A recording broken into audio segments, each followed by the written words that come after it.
Okay, welcome everyone. It's Tuesday night. We're back. Thank you for your patience. And there are times when, unfortunately, I'm not able to make it. Hopefully, they will be few and far between. Mirz Hashem. Beginning tonight, I want to acknowledge the generous sponsorship for tonight's Shiur. Thank you very much to Marika Weiss, who is sponsoring commemoration of the Yortzeit of her sister-in-law, Miriam Roth, Zichronah Livracha, and her mom, Aranka Berger, Zichronah Livracha. May their neshamas have an aliyah. May be the elevated in Shemayim, Marika, and may you and your family be blessed with long life and good health. Beginning Parshat Vayishlach. So I know we missed last week and Parshat Vayetze, but just to set the scene for our exploration of tonight's Parsha, so after spending over 20 years in the home or in the influence of Lavan, his father-in-law, both the father-in-law, of course, of his wives, Leah and Rachel, Yakov's family is now almost entirely born. Binyamin has not yet been born. And it's clear to Yakov that it's time for him now to move back. God appears to him and says to him that, in fact, it's time for him to return back to Israel after this long sojourn in Padan Aram with his father-in-law Lavan. Lavan, as you know, is considered to be a villain in Jewish history. In fact, we even mentioned him on the Seder night. Arami Oved Avi, an Aramean, sought to destroy our father, our ancestor, Jacob. So he clearly is a villain who, according to many of the Meforshim, his villainy is expressed not like the villainy of others who chose to or attempted to exterminate Yakov and his family, a physical extermination. Lavan, on the other hand, his villainy is expressed and understood, perceived by the rabbinic lens to be a villainy of assimilation, trying to influence Yakov, in fact, to become more like Lavan. It's interesting that after so many years, for the two of them being together, Lavan and Yaakov, nothing rubbed off on Lavan. Nothing. And you would think that being in the presence of a son-in-law like Yaakov, a man of such integrity, a man of such spiritual power, that something would have rubbed off. But it seems that the answer to that is no. At the very end of last week's Parsha, after the encounter between Lavan and Yaakov, of course, Lavan was furious when he found out that Yaakov sort of snuck away in the middle of the night, taking his daughters and also missing his idol. So he chases after Yaakov. Hashem appears to Lavan and tells him, warns him, do not do anything. Do not do anything negative to Yaakov. And so after the encounter, it says, Vayashav Lavan bin Komov, that Lavan goes back to his place. And some of the Meforshim understand that not only to be a description of the fact that he actually, after chased and he caught up to Yaakov and they had their episode together, their encounter, then Lavan returns to his place. But some say it's more than that. He returned to his place that he was before, meaning that after all of these years together, he didn't change at all. And how interesting is it that what's the end of the Parsha? So Yaakov takes leave of Lavan finally, wipes his hands of him, and then he encounters angels. So Yaakov might have been in Lavan's company, and it's also true that Lavan didn't influence him. So both of them, as it were not influenced by each other, except that Yaakov had so much more to give to Lavan than Lavan had to give to Yaakov. Baruch Hashem. But now the return journey is underway, and that's where Parshat Vayishlach begins. Parshat Vayishlach begins with Yaakov traveling back to the land of Canaan, Israel, and being told that his brother Esav is approaching with 400 armed soldiers. And this, of course, begins to put Yaakov in a panic. So let's begin at the very beginning of Parshat Vayishlach. Again, if you wish to follow along in the Chumash, you're certainly invited to do so, but it is not necessary for the purposes of this year. So Yaakov needs to come up with a strategy. He's not sure, in fact, whether or not this encounter is going to end up being an encounter that will put its life at risk. So as the Chachamim point out, he undertakes several strategies, hoping one or all or combination will be efficacious. He sends gifts to appeasement. He actually gets ready for battle in case that should be the outcome. 400 armed soldiers indicates that Esav is approaching with the intention of a military conflict.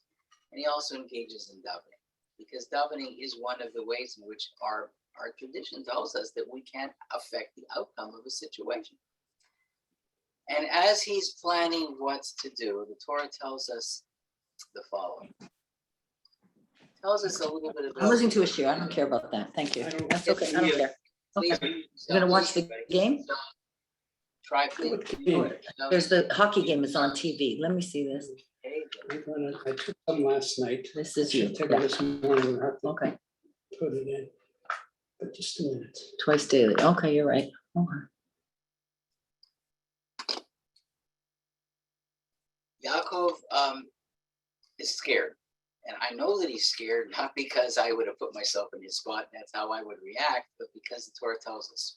In Perek Lamed Beit Pasuk Chet, Vayira Yaakov Me'od Vayetzer Lo, Vayachatz et Am Asher Ito ve'et Hatzon ve'et Habakar ve'hagmalim l'shnei machanot. Yaakov became very frightened, and it distressed him. So he divided the people with him, and the flocks, the cattle, the camels, into two camps. He was frightened. He was scared. Now, the Torah doesn't tell us exactly what he's scared of, so this gives opportunity for traditional rabbinic interpretation to offer insights. So let's just take a look at Rashi. So Rashi says the following. What was it that scared him? Vayira Shema Yeharei. He was afraid maybe he would be killed. That's a normal, common reaction, self-preservation. He was afraid that Esav was coming with 400 soldiers. It's very likely that he may die in a battle against Esav. But then Rashi continues and says this. The Torah uses two separate words. The first was Vayira, he was afraid, and then he was distressed, Vayetzer Lo. So Rashi says, why two verbs? I mean, obviously, those two verbs are there. No word is unnecessary in the Torah. So if there's two verbs, perhaps it's describing two concerns, not one concern. So the first verb, Vayira Shema Yeharei, he was frightened for himself. Maybe he would get killed. But Vayetzer, what distressed him? Vayetzer Lo im yaharog hu et achirim. He was scared that maybe he will now be pushed to actually kill people, which sounds like that's not something he's ever done before. And here he is after so many years, not seeing his brother. He's worried that his brother is going to still have this murderous intention, because that's the last he heard about his brother. His mother said, Yakov, you got to run. Your brother's out to kill you. And I don't want to lose both my sons in one day. So the last that Yakov actually heard about Esav was that he was planning to kill him. So now he's run away, and it's decades later. It's over 20 years later. But now that he's come back, he's now concerned that maybe Esav still is angry with him. But more than that, he seems to be distressed that he, in fact, may be called upon to kill somebody. So I just want to read with you a commentary to Rashi called the Siftei Chachamim. Siftei Chachamim has a very interesting insight that I'm going to just explore a little bit with you. So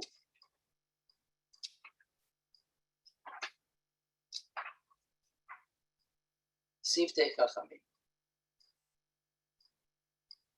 Yesh lefaresh Yaakov haya yarei shema yaharog et Eitzav. According to this Siftei Chachamim, when Rashi says that Yaakov was upset that he might have to kill people, who was he upset that he was going to kill? And Siftei Chachamim says he was nervous that he might end up killing Esav. Yes, it's possible in battle that Yaakov would end up killing Esav.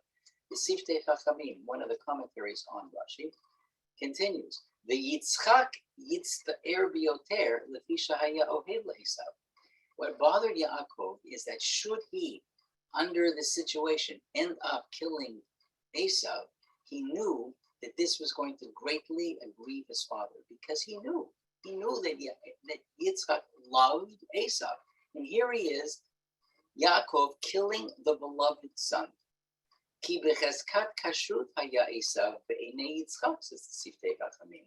Because the last we saw the two boys together with the idea of the brachot, according to the Siftei Chachamim, Yaakov's perception was that Yitzchak thought that Esav was an entirely appropriate young man. He was a kosher Yid. He was a kosher Jew.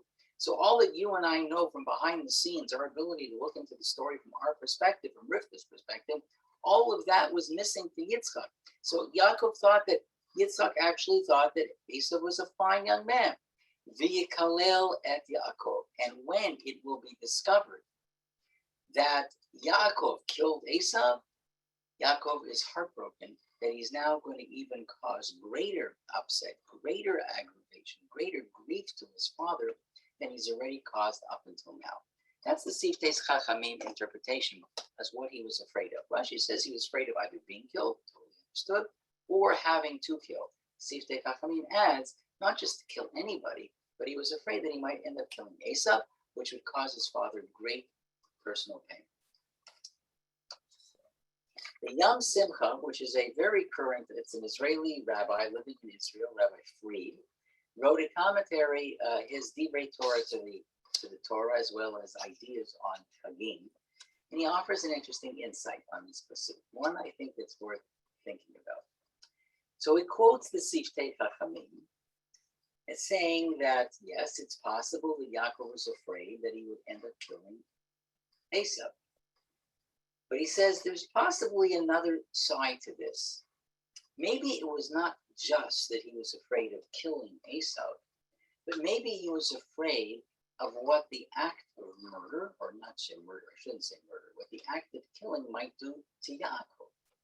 That sometimes violent acts leave, as it were, a deep impression on a person. I mean, we know that we have soldiers who are coming back from battle, regardless of what army, the Canadian Army, the American Army, certainly the Israeli Army, with post-traumatic stress syndrome. What does that mean? It means that involving yourself in unspeakable acts of war and killing and death affects a person's psyche, or to say it in a different way, affects a person's neshama. Totally.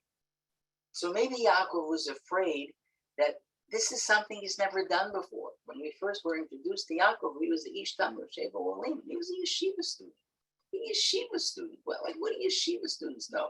Remember the first year, the first time I went to yeshiva in Israel, it was a long time ago. There was something in Israel called Mishmar Ezrachi, which was citizen watch, in which, as sort of like a supplemental security system countrywide, in addition to having police, in addition to having obviously Tzahal, they created a sort of group of citizens who learned how to fire, how to shoot firearms, and would do sort of duties of watching and making sure that no inappropriate activity or people were walking around neighborhoods. It was like a neighborhood watch program, but these aren't. So here I was in yeshiva, Toronto boy, like, what do I know from anything? But the yeshiva needed to have its own Mishmar Ezrahi program. So they took us out to a firing range and they gave everybody a semi-automatic M1 rifle, which of course is, I mean, it's not the cutting edge technology, but I had never held a gun before and I'm shooting a gun. Like, what am I doing? What am I doing?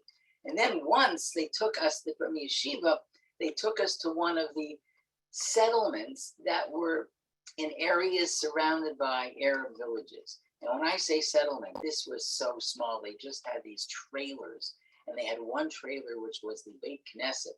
And my chavruta and I were given the post on Friday night, 2 a.m. Friday night, 2 a.m. We had to climb to the roof of the shul. And they gave us these Kalashnikov AK-47 machine guns, really. They taught us how to use it, put us at the top of the roof. And when you're standing on the top of the roof, you just see fields. Fields are surrounding this little Jewish settlement. It's called Ofra then. And at the other end of the field, which is quite a ways off, were the Arab villages. And they say to us, you see anybody coming, shoot first, ask later. And then they went to bed, and there we were up there for a couple of hours. But here I am, like, I don't know from anything. I was studying in yeshiva. I was like a little Yakov, Ishtam Yoshev Olim. And Yakov here may be expressing his concern that, what's this going to do to me? Like, not just like I'm going to get my hands dirty, But the act of violence, the act of taking a person's life, could possibly give him some sort of deep-seated upset. But Rabbi Fried says, if a person ends up taking a life in the service of a mitzvah, one wonders maybe God, in fact, will protect him in some ways, not only from physical harm, but even from psychological harm. So he comes up with a different answer. Fascinating. And he says, that perhaps is not what Yakov was most afraid of. What was Yakov afraid of? Yakov afraid of was this, that he was going to kill Esav. And he would like it. He would like it because Esav caused him such agmas nefesh. Esav caused him so much aggravation in his life. Esav caused him so much upset. All the things that happened to him were because of what Esav was doing. And that moment where he came face to face with Esav, should it turn into a military conflict, Yaakov was wondering, I'm going to give it to him. I'm going to give it to him. I'm going to hit him. I'm going to punch him. I'm going to shoot him. I'm going to cut his head off for everything that he's done to me. And that's what scared Yaakov. It scared him that maybe he would get the sense of pleasure, of vengeful satisfaction of killing his brother. And that actually terrified him. And that's when the Torah says, Vayera Yaakov me'od, according to Rabbi Fried in his Yam Simcha. That's what the Torah is referring to.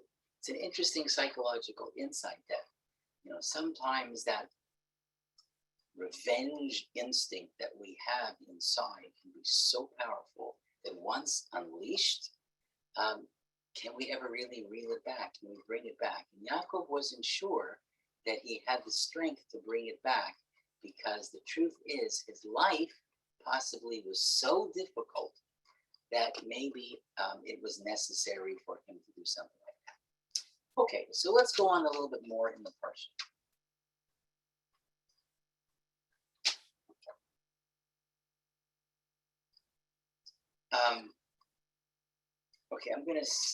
I may want to come back to one more of our Torah about this, but there's something I'm really interested in studying with you in a little bit more detail than we're usually used to. So the night before the encounter is a night of Enigma. So I am going to read this for you. And I'm going to read it in English for the sake of just making it clear, but then I really want to take a look at it from a fascinating perspective. I'll give you a little bit of background. But first, just let's read it. So, Yaakov is worried. He's not sure what's going to happen. He prays to God for protection. And then the following. It's the night before. He splits up the camp. He tries to make sure that he's taking care of any possibility if there should be some sort of, God forbid, a battle.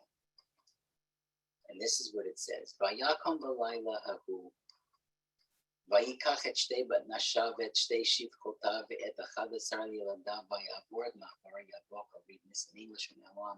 But he got up that night and he took his 2 wives, his 2 handmaids, his 11 sons, and crossed the ford, like this little brook called Yabok. And when he took them and had them cross over the stream, he sent over his possessions. And then, listen to this. Jacob was left alone, and a man wrestled with him until the break of dawn. When he perceived that he could not overcome him, he struck the socket of his hip. So Jacob's hip socket was dislocated as he wrestled with him. Then he said, "Let me go, for dawn has broken." And he said, "I will not let you go unless you bless me." He said to him, "What is your name?" He replied, "Jacob." He said, "No longer will it be said that your name is Jacob, but Israel, Yisrael, for you have striven with the divine and with men and have overcome." Then Jacob inquired, and he said, "Divulge, if you please, your name." And he said, "Why then do you inquire of my name?" And he blessed him there. So Jacob called the name of the place Peniel, for I have seen the divine face to face, yet my life was spared. The sun rose for him as he passed Peniel, and he was limping on his hip. Therefore, the children of Israel are not to eat the displaced sinew on the hip socket to this day, because he struck Jacob's hip socket on the displaced sinew. So there's a lot of he's and hims, but one of the things you don't have is you don't have a lot of direct reference to who's saying and who's doing what.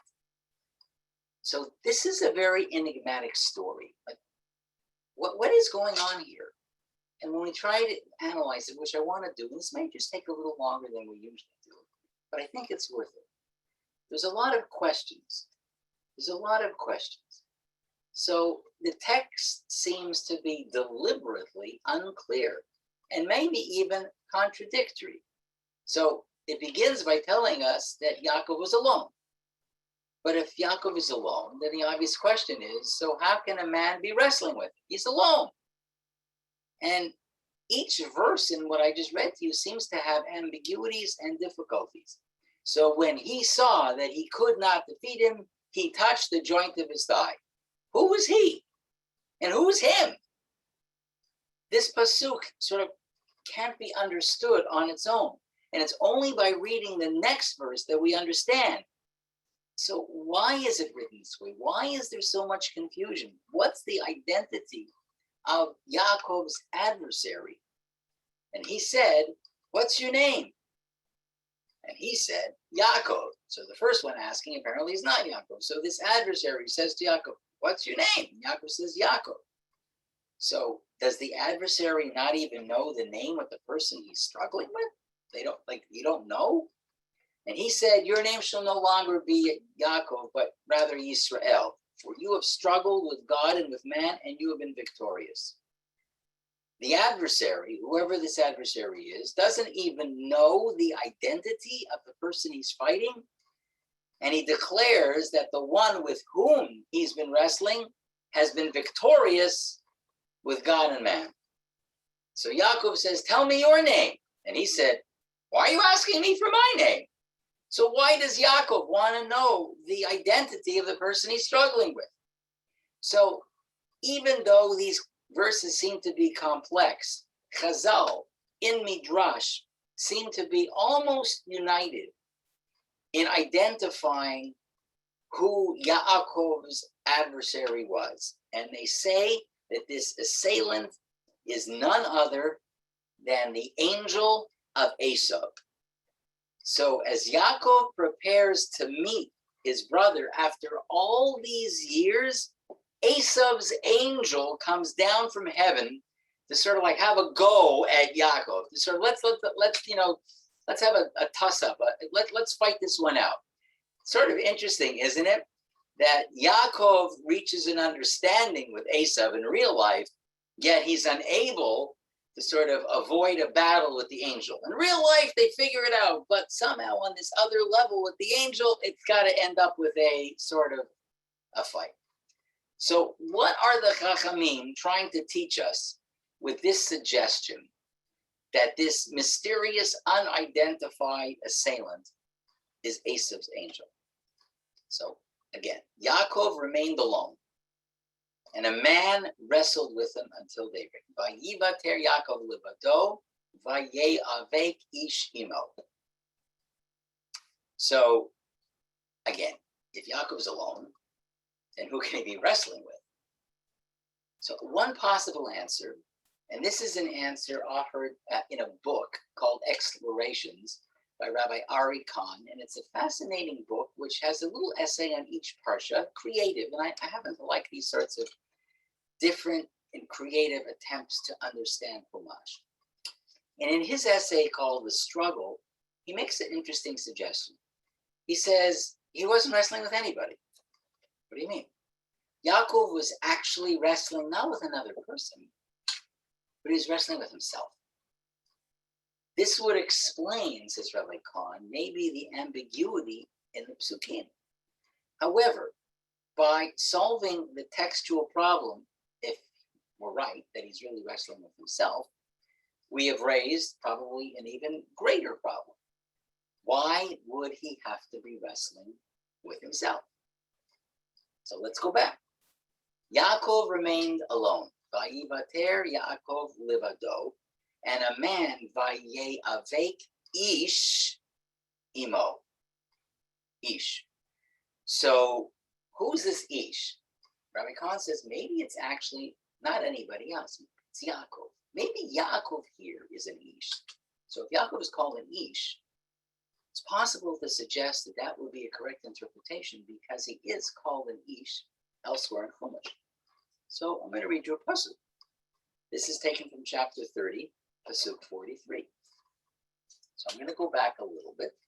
Chapter 30, pasuk 43, which is Mem Gimel. Vayif, talking about Jacob. Vayifrotz ha'ish me'od me'od vayilo tzon rabot ushpachot va'avadim ugemalim v'chamorim. The man, referring now clearly, and this is in Parshat Vayetze, last week's Parshat, it's clear that the Torah is talking about Yakov. Yaakov, the man, became exceedingly prosperous, and he attained flocks and maidservants and servants and camels and donkeys. So the Torah, in fact, calls him an ish. It doesn't say, like, well, it's Yaakov. It doesn't name him, but it calls him an ish. So here, in that pasuk, Yaakov succeeds beyond his wildest dreams financially. The blessings which Yaakov surreptitiously took from Esau have really come true. They have become realized. And Yaakov has made it to the big leagues. He is in the big leagues. And the text, the Torah calls him Ha'ish, the man.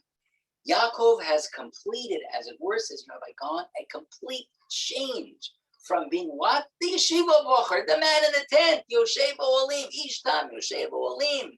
But now what is he? What is he? He's a very successful entrepreneur. He's in a Shark Tank. He's right there, Dragon's Den. He's right at the top. But Yaakov, if Rabbi Khan is right, he's struggling. With whom? With himself. This isn't like an outside person. He's struggling with himself. Yaakov struggles with his success. It's one thing to sort of take the blessings from Esav that were intended for Esav and to sort of do that whole subterfuge that we saw in Parshat Toldo. But it's quite another thing, says Rabbi Khan, to actually live the brachos through, to be in a different place entirely. So as Yaakov prepares to meet Esav, he looks at this fabulous wealth that he's accumulated, and he is worried. Why? He's worried. He takes a couple of steps to separate his family into different camps, and he's left alone. So what's he worried about? Yaakov is coming back a fabulously wealthy man. And at this point, he asks himself, I guess, the existential question. Who am I? Am I Yaakov? Or am I more like Esau? As Yaakov sort of crosses, remember I read in the middle of the night, he crosses this ford, this Ma'abar Yabok, and he looks at himself, he's thinking about himself, and he questions who he's become. Did he begin to look again like Esau? And the Chazal tell us that Esau and Yaakov at some point, they were twins. They were born together, as we know, but they separated at some point. They turned out to be different people. And Yaakov was wondering, oh my gosh, maybe I've changed. Maybe all those years with my father-in-law have changed me. Maybe I've become more like Esau than I really want to admit.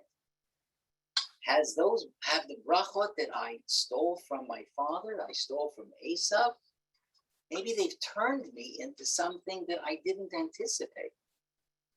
And maybe, in fact, Esau thought so too. Not just Yaakov, Esau thought so too. So when Esau was mentioned last, of course, at the end of the Parshat where he took the bracha, he wanted to kill Yakov. And he said, I'm going to kill him. My father dies. I'm going to go after him. But as Esav's drawing closer, he looks at this huge, enormous camp. He looks at all the people. He looks at the enormous wealth and the servants and the flocks. And he gets closer to the camp. He even wants to travel with Yaakov, but as he gets close to the end of the story, Esav says, why don't we travel together? An unexpected turn of events from somebody who had sworn, I'm going to rip this guy's head off. But Esav seems to be much more conciliatory. And why is that? Maybe Esav should have been more angry, but maybe what brought about Esav's change of demeanor, his change of heart, was maybe because he saw something in Yakov which he had never seen before. Esav saw the new Yakov, the new and improved in Esav's mind, the man who had maybe abandoned his spiritual pursuits in favor of material wealth. Don't forget, Esav is going around, he's the hunter, he's working, he's schlepping, he's making deals. And what's his brother doing? He's sitting, going over the Gemara, he's doing the Chumash, he's making sure he's got a Dvar Torah for the Shabbos table. That's how Esav knew Yaakov. He didn't know him as an entrepreneur. He didn't know him as a businessman. He didn't know him as a wheeler dealer. But now he sees him, oh my gosh, he's not sitting in the yeshiva. Look, he's changed. He's the dealer now. He's the entrepreneur. He's more like me.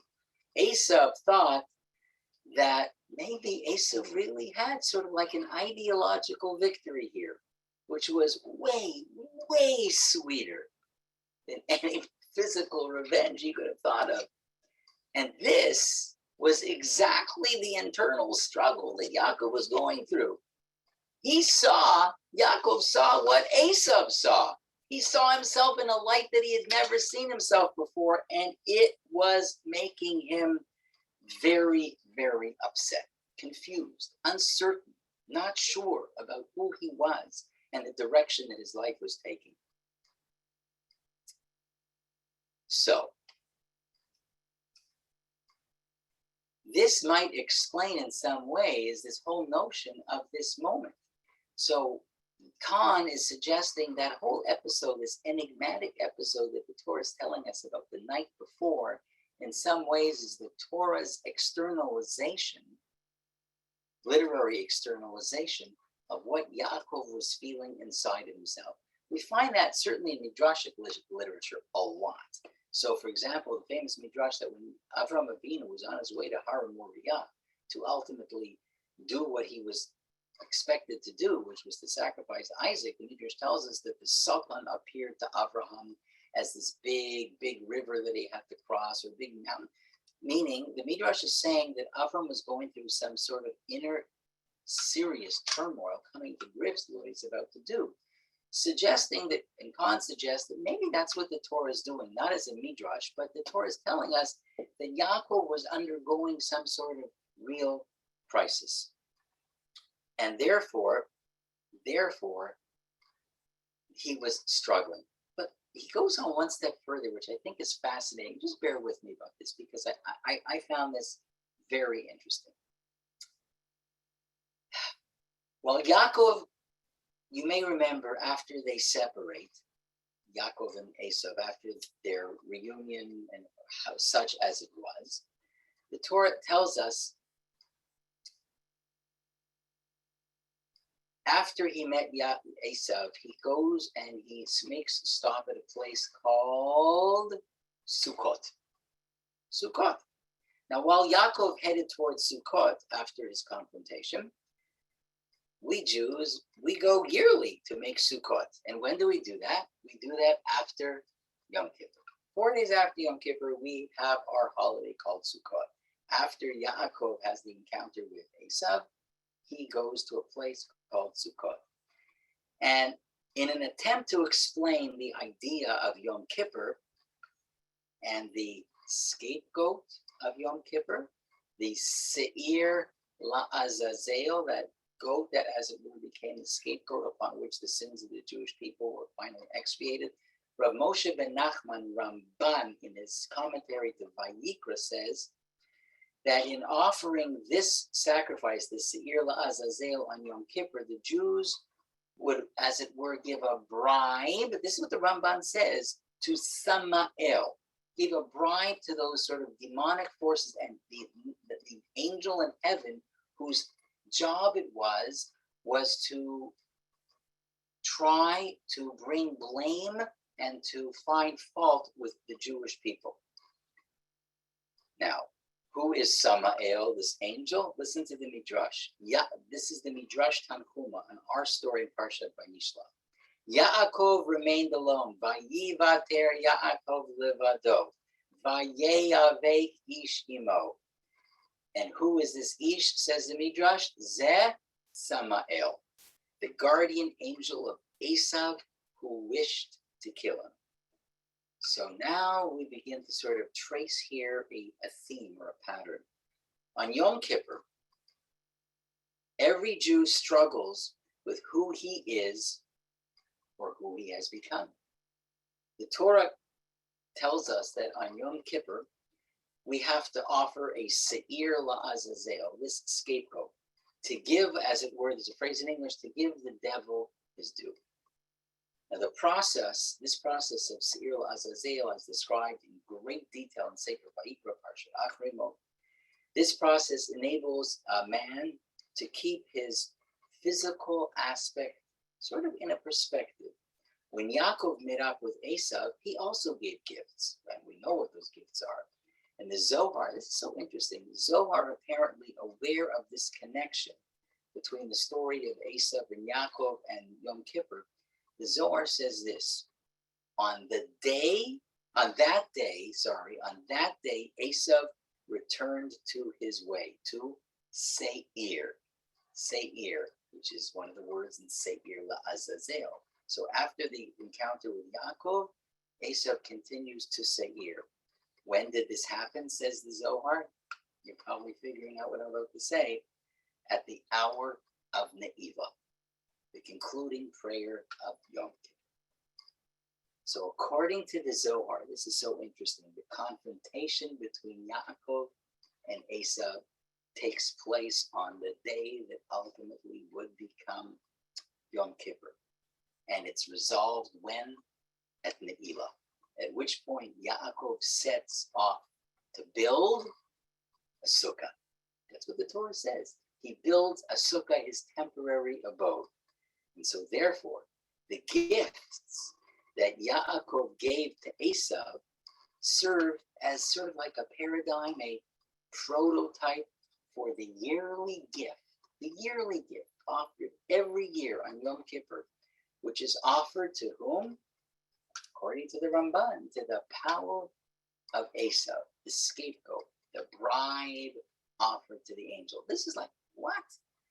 We're talking about Parshat Vayishlach, and maybe there really is almost this sort of groundwork laid for something that is so much more deep and so much more significant than just a story between two human beings, one called Yakov, one called Esav.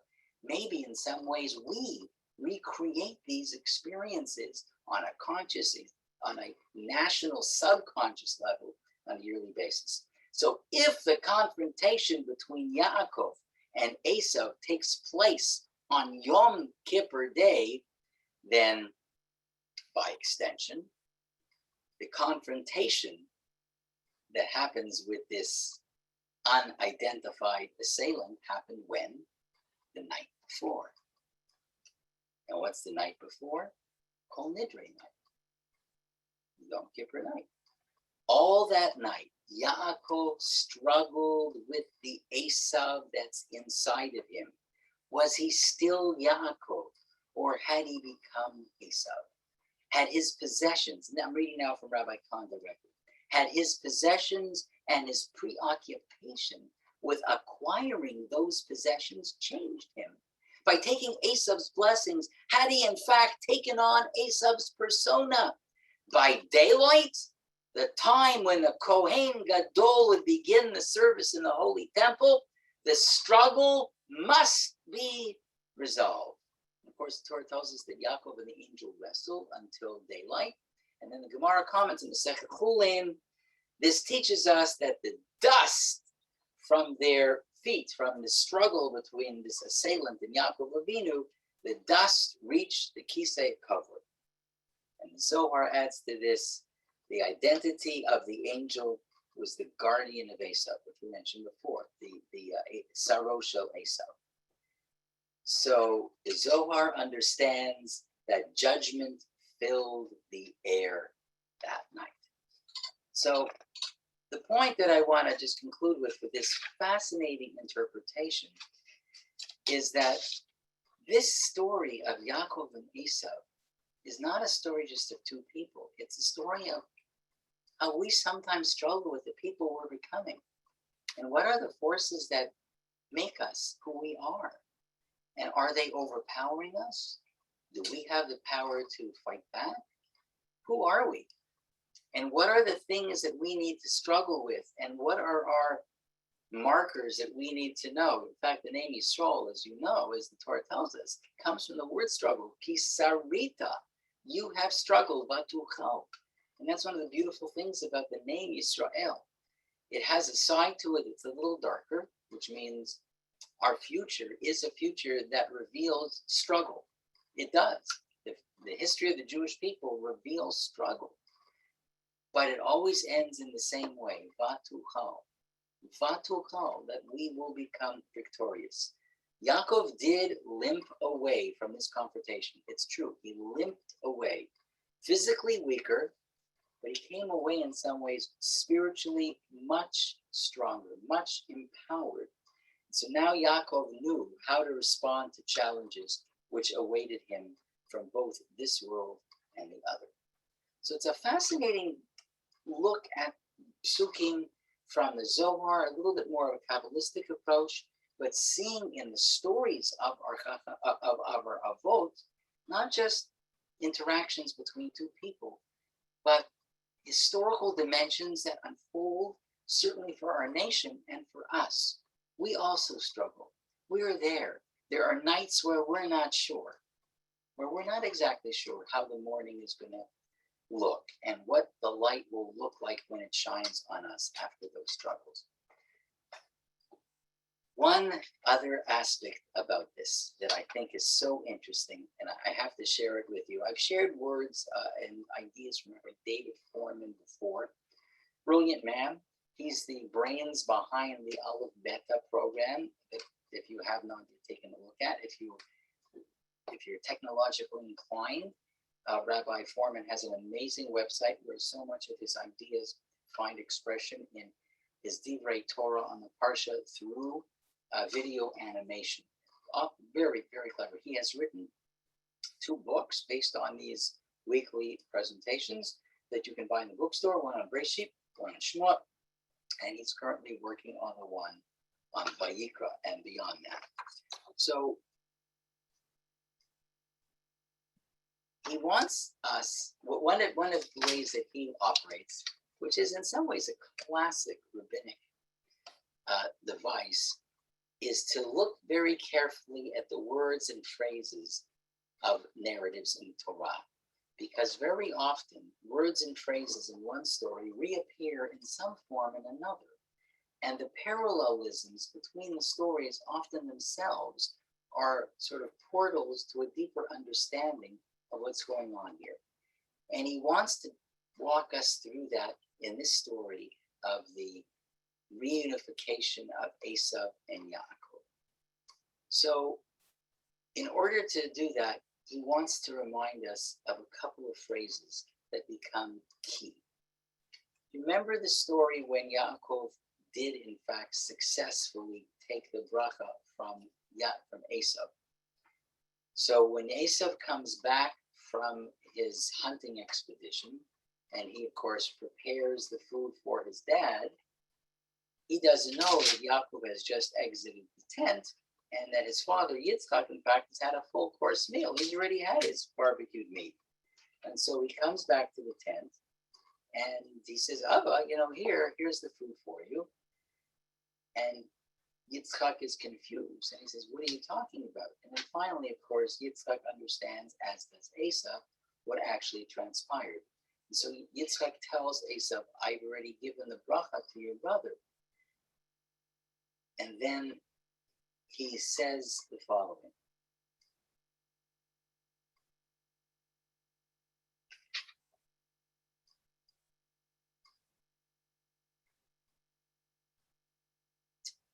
Kishmoa Esav et divrei aviv, when Esav heard what his father said, that Yaakov had taken the bracha, Vayitzak tze'aka gedola u'mara'a me'od, he begins to cry, a devastating cry, a deep cry, a cry that's wild and unrestrained. One that sort of shook Yitzchak, probably shook Yaakov and Rivka, and might have even shaken Esav himself.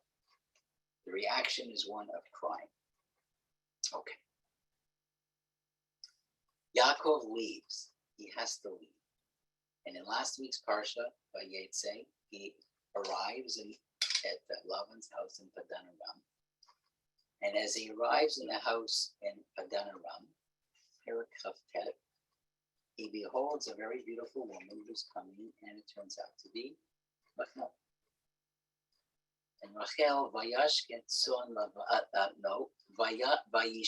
Yaakov LeRachel, and he kisses her. Vayisa et kolo vayeh, and he, Yaakov, raises his voice and cries. And Rashi explains what's he crying about. Listen to this Rashi. Because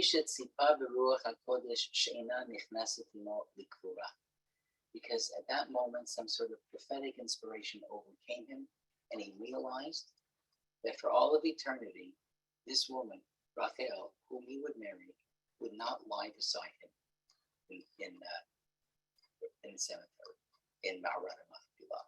He saw that it wouldn't be Rachel lying beside him in the Arat Machpelah. Of course, that's the case. She died Baderech and Ephrata, and so she's buried, of course, not in the Arat Machpelah. It's Leah who's lying beside Yaakov, not Rachel. That's the first explanation of why he was crying. He was overcome by the sadness that there would be this sort of forced separation between him and Rachel. But then Rashi says there's another reason. The Baracher, the other explanation, the Fi Shabbat B'Yadayim Rekaniyot. Because here he is, Yaakov Avinu, arriving at the well, meeting Rachel, and he's absolutely penniless. Yadayim Rekaniyot. He has nothing. Nothing. He brought nothing with him. Why is that so? Rashi says, Amar, Eliezer, Eved Avi, Abba. So when Eliezer, my grandfather, Eliezer, of course, was Abraham's servant.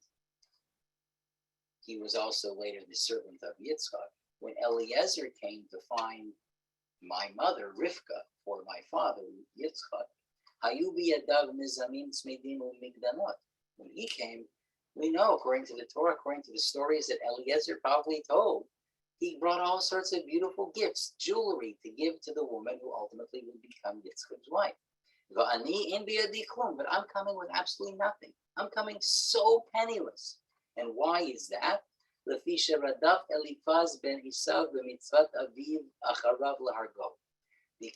Rashi now is quoting a midrash that when Yaakov left in an attempt to escape from Esav sent his son Eliphaz and said to Eliphaz, chase after him and kill him. And Eliphaz did do what he was told, and he chased after Yaakov. And he caught up with Yaakov. V'hisigo, Rashi says.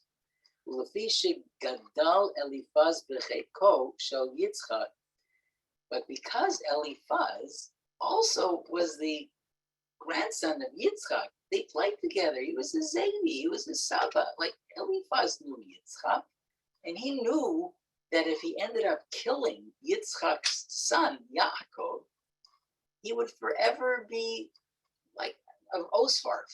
How can you do this? He couldn't bring himself to do this. Because Eliphaz grew up in the bosom of Yitzchak, Mashach yado, he held himself back. He couldn't do it. He was told by his father, kill him, kill him, kill him. He couldn't do it. Last minute he couldn't. Amar le, ma aseh letzivui shel Abba. He said, what am I going to do? What am I going to do? My father told me what to do, and now he's having like a conversation with Yakov. I don't know what to do. My father told me to kill you, but I can't. I can't bring myself to do this. Amar lo Yakov. Yakov seeing the distress in Eliphaz, the actual pain. He's like psychologically torturing himself. He doesn't know how to get out of this moral dilemma. Listening to his father, it's an interesting parallel. Listening to his father, but on the other hand, realizing that what his father asked him to do was he couldn't bring pain to Yitzchak. Amar lo Yaakov. So Yaakov says to Eliphaz, I have an idea. Tol ma shaviyadi. Take everything I own. Take whatever I'm brought with. Whatever I have of value, Eliphaz, you take it. Ve'ani chashuv kamet. And somebody who will be completely penniless in this world, who has absolutely no resources, in some ways is similar to a person who's dead. And so you can sort of flump around a little bit and tell your father, no, you know what? I left Yakov, and when I left him, he was dead. Obviously, it's a bit of a metaphor. It's a stretch, but a stretch that Yakov said sort of has some grounds of belief. You could use the right words and say, I left him, Dad, he was gone, he was finished, he's a goner, nothing there. Okay, so that might have worked. So let's go back to the story. We're now at the well, and Yaakov meets Rachel, Vayishlach lo vayef, and he begins to cry. Okay. Listen to what Rabbi Friedmans does with this. So interesting. Our Chachamim try to identify certain qualities and characteristics to our Avot. Avraham is always associated with the Midah Chesed, a man of tremendous compassion, always inviting everybody into his house and his tent, and willing to sit with anybody, and to talk with anybody, and to help anybody, because he wanted to bring God's knowledge to the world. Yitzchak was very different. He was not known for Chesed. His Midah, his personal attribute, which our Chachamim extol, is the one of Gevurah, the ability, as it were, to hold yourself back. There was the guy on the altar, on the Akedah, and he didn't get up, he didn't run away, he held himself back. Yitzchak is a man of uncommon ability to overcome whatever Yetzer, overcome any inclinations to do something that is inappropriate. Yaakov, on the other hand, Yaakov is emet, truth. Truth? Of all the things that you're going to associate with Yaakov, you're going to associate truth? Yaakov is a man of integrity? Really? After all the stories we read about how he took his father, the bracha, and tricked his father, tricked his brother, we're going to attribute to Yaakov the idea of emet and integrity. So listen to Rabbi Friedmans' theory. He wants you to think about the following. He wants you to think about the setting. All right, here we go. So in Breshit Parak Chaf Tet, right before Yaakov meets Rachel for the first time, he's running away from Esav, as we know, and he comes to Haran, and he comes to a well.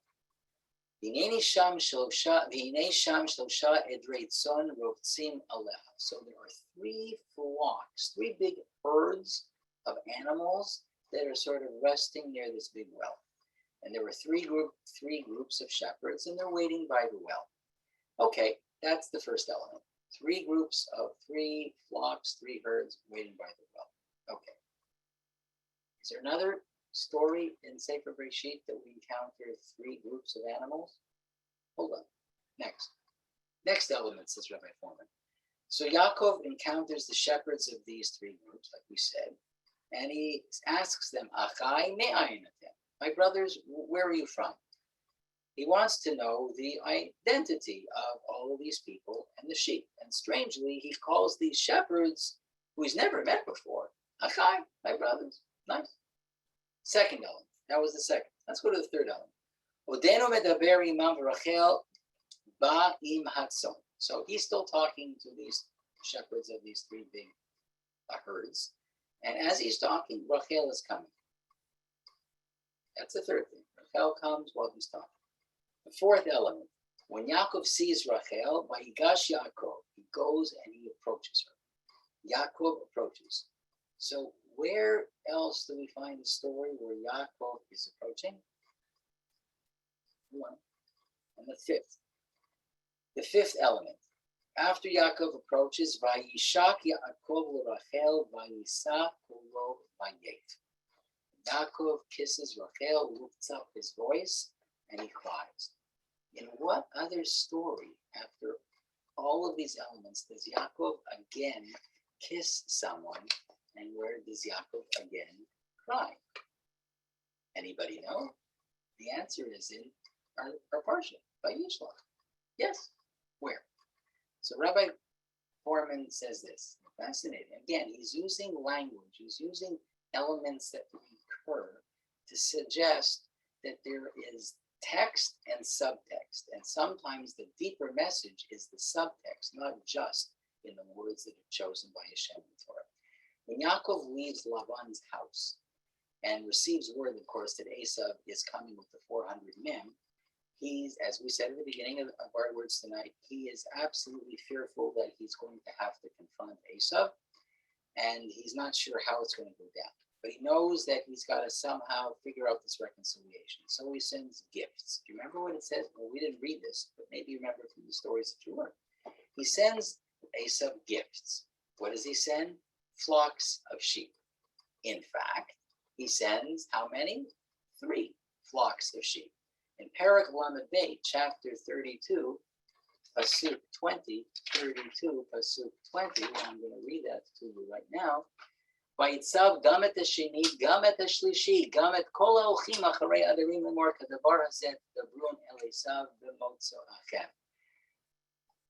These are the groups of sheep, and after the sheep, Yaakov places himself and the family in last of all Rachel. So first, as Yaakov is trying to sort of create these layers of separation, the first layer is 3 herds. So finally, Esav is going through the first herd, the second herd, the third herd, and now he's getting close to actually meeting his brother and his family. When Esav finally meets up with Yaakov, he asks, what does he say? Who are all these people? Who are they? Identify all of this. And he sees Yaakov's family, and then Esav sees Rachel. Esav sees Rachel. Yaakov approaches Esav. The same words as last Parshat. Yaakov approaches, and you know what the verb is? The same verb. Vayigash, do you remember we talked about Vayigash Yaakov to Rachel? And in this case, the same verb, it's not Vayigash, but it is Lageshet. And so the Torah tells us that in the meeting between the two of them, the Torah tells us, and I'm looking for the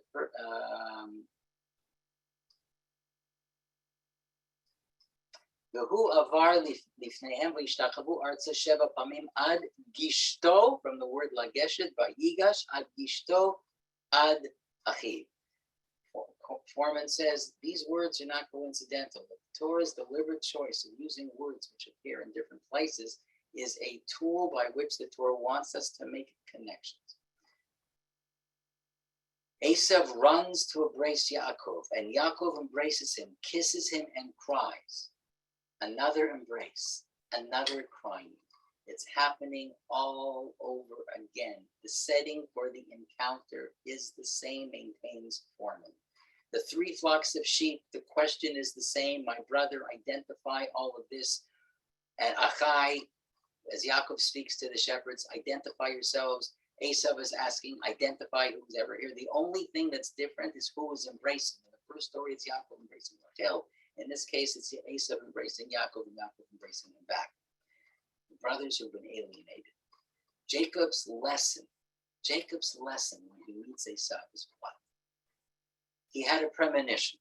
Yaakov had a premonition that something was going to get in the way. That's when he saw Rachel. He had a premonition. He said, oh my gosh, I'm meeting this beautiful woman, but I'm feeling something is not going to work out the way it's supposed to. We're not going to be buried together. I understand that.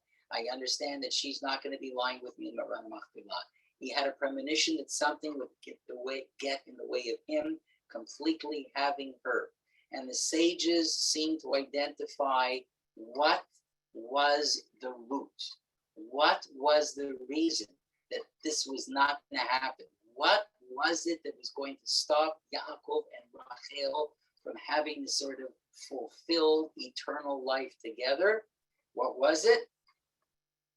It was the tears that Yaakov provoked in Esau. And when the Torah characterizes the language Vayishlach kolo vayef, when Esau found out that he was deceived, he started crying. And as Hashem's providence would have it, says Foreman, there would be another time later in our Parshat Vayishlach, in which Yaakov would fear the loss of his wife. He's scared. He's scared when he meets Esau, that Esau's going to see Rachel. He doesn't know what's going to happen. He knows that something is going to happen. He's not exactly sure what, but he's sensing inside. His kishkas are turning. This is not going to end well. He doesn't know when and he doesn't know how exactly, but he had a premonition something's going to happen. And that fear comes to fruition when Esau advances to him with 400 men. This could be the moment. This could be the time that it's all going to fall apart. And so the moment he first met Rachel, he had been haunted by the memories of what? Of Esau's tears, of Esau's cries. And now the moment which he might lose her, this could be the moment. This could be the moment where all his premonitions are going to come down and he's going to realize, I've lost my wife.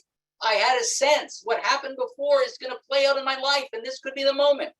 It's almost as if the same story is happening, if the scene is replaying itself. But as we know, that's not how it unfolds. In the end, Esau and Yakov embrace, as we mentioned before. They kiss one another and they cry. And in that moment of reconciliation, when there's no more deception, Yaakov looks Esau in the eye, and what does he say? Take these gifts. Kach na et birchati. Listen to those words. Kach na et birchati. Esau, please take. Birchati means my blessing. What's Yaakov saying? He's saying, take my blessing. Take my blessing that I'm giving you. And it's so obvious that there's two layers to that. The obvious one, the simple one, is the blessing I'm giving you now that we're meeting. Take my blessing, my gifts, I wish you a long life and good health. Okay. But he's saying something else, isn't he? What else is he saying? I once took a blessing from you. Take a blessing now from me. And he says, I'm moida. I admit that I took something from you. Kachna birchati, but please, Esau, now you take a blessing from me. Yaakov insists, and Esau accepts it. And he leaves in peace. And Rachel and the family, they're all safe. In the end, Yaakov is an ish emet. He is a man of integrity. Why? Not because in his life he never did anything that might have not been straight. Maybe that whole story about taking the bracha from Yitzchak and filling his father, that might not have been proper. It might have been deceptive. And I'm going to tell us he was punished for that. How many times was he deceived in his own life as payback? Midah keneged midah keneged midah. He was deceived because he married Leah in front of Rachel. That was a deception. You want to deceive Yaakov? If that's how you want to lead your life that way. But look what's going to happen. He was, of course, deceived again, monumentally, when his own children led him to think about the death of Yosef. That was also a deception.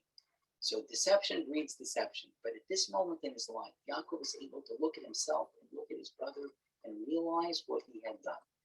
And because he is a man of truth, he says, Kachna birchati. I did what I did, and now it's time for me to give you back the bracha. You're not born a person of truth. None of us are born an ish emet. We become those types of people. Why? Because we choose to be. Because we work at it. Because we realize that that's what we are expected to do. Not everybody lives up to that expectation, but Yaakov Avinu did. And so when you take a look at the story, says Rabbi Friedmans, you see that the language reminds us that there's some sort of parallelism, that Yaakov was living this he's living this premonition out, that all of the things that happened when he met Rachel, the three, the herds, the name, Achai, identify yourself, it's all flooding back at him. And as he's now stepping in to meet Esau, he's wondering, oh my gosh, the feelings that I had at that moment, is this the moment in which it's all going to be taken away from me? Of course, it wasn't. And he realizes that. And that's why he says to Esau, my brother, Kachna birchati. And in fact, he is a man of truth. Thanks, everybody. It's a different shiur we gave today, taking a much more bold look, I think, at some sections with a little bit more detail. But I want to thank you for being with me and following with me. I hope they were interesting for you. And Jonathan, thank you so much for that comment. So I'm happy if you guys want to unmute yourselves and share your thoughts. What struck you? What didn't strike you? I hope nobody in your house is striking you, but I'm happy to hear. Well, Esau and Jacob apparently didn't strike each other, so that's good. Oh, that's good.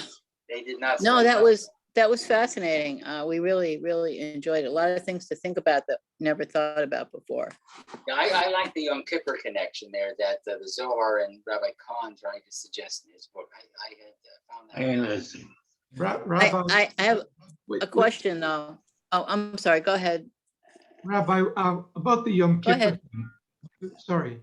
About the Yom Kippur thing, I'm curious to know when they send the Seir out to Azazel, what's the verb? Is it Vayishlach? Oh, yeah, you wanted to know what the name of the Parshat. No, yes.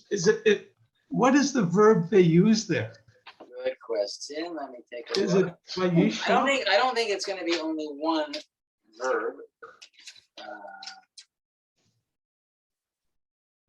One second.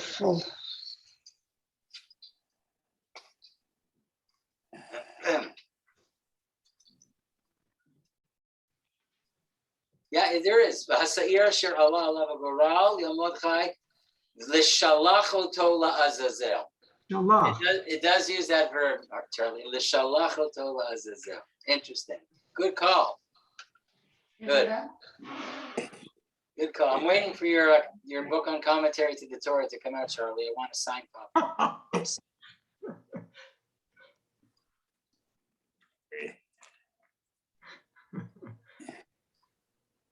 You always give us something to think about.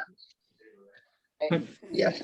Rabbi, it seems to me that Tachnos Birchati, he was saying, I'm willing to give you back your bracha that I stole. Were you going that far?